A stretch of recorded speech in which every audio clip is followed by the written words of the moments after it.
My leadership journey began early. My father, an avid Boy Scout, involved me in the scouting program at the age of 8. Progressing through the program, I would, 10 years later, achieve the rank of Eagle Scout, shortly before I graduated high school. Less than a month after graduation, I went to Army basic training. Through my years of active service in the Army, I called upon those early leadership skills and expanded on them in the classic military style. Those two influences formed the heartbeat of my leadership journey. After leaving active service, I started working in the green industry, first at a commercial orchard, then later for my oldest brother's tree care company. In both instances, I relied on my budding, yet conventional leadership skills and philosophy. Most of the time it worked well, but I knew I needed to be a more evolved leader, not only to others, but to myself.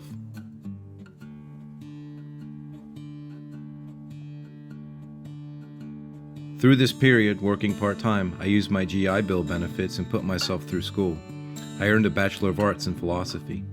Through my university studies of philosophy, particularly Stoicism, Buddhism, and environmental ethics, my leadership journey became grounded and much more actionable. The heartbeat became stronger. After college, I began working at the family company full-time. This held many challenges. My deployment experiences in the military also challenged me on a personal level.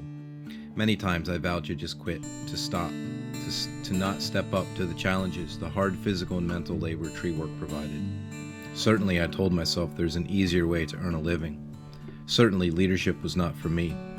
I relegated the heartbeat of my leadership to a Edgar Allan Poe telltale rhythm. However, I knew the family company needed me, and I needed it. I was drawn to the culture and to the people in arboriculture. They were, in all respects, my tribe.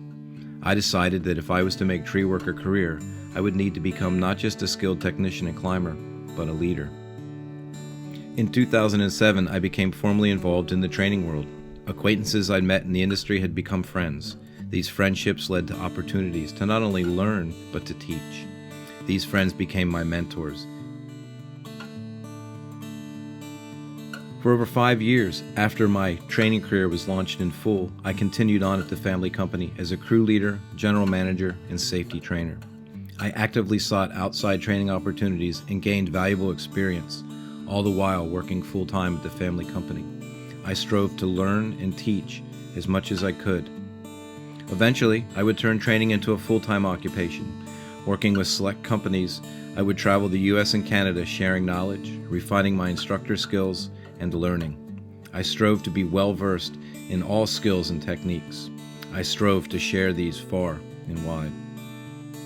Over 15 years as a subcontract trainer, and I had the opportunity to cut back on my travel and active training schedule and to work on more developmental and managerial level. I knew that while the skills and techniques I had been working to share were important, what the arboricultural industry really needed was leadership. The women and men working in the field needed to know how to think clearly, how to decide, how to regulate and lead not only themselves but their crews and their companies. I became an employee for a training company with the hopes of turning this tide in the industry, of developing not only tomorrow's arborists but also tomorrow's leaders. Many of my attempts were thwarted, and in the end my leadership was not welcome where I worked.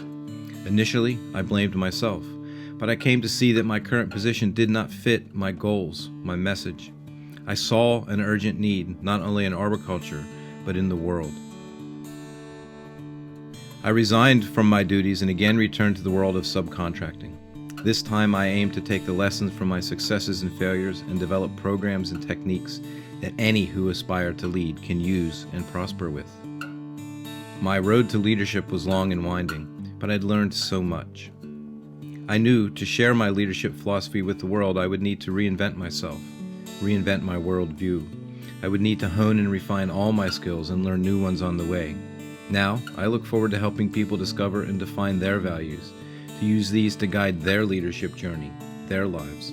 I look forward to helping develop and teach new and beautiful ways for people in any industry at any point in life to reach their leadership potential. I look forward to helping others hear the heartbeat of their leadership.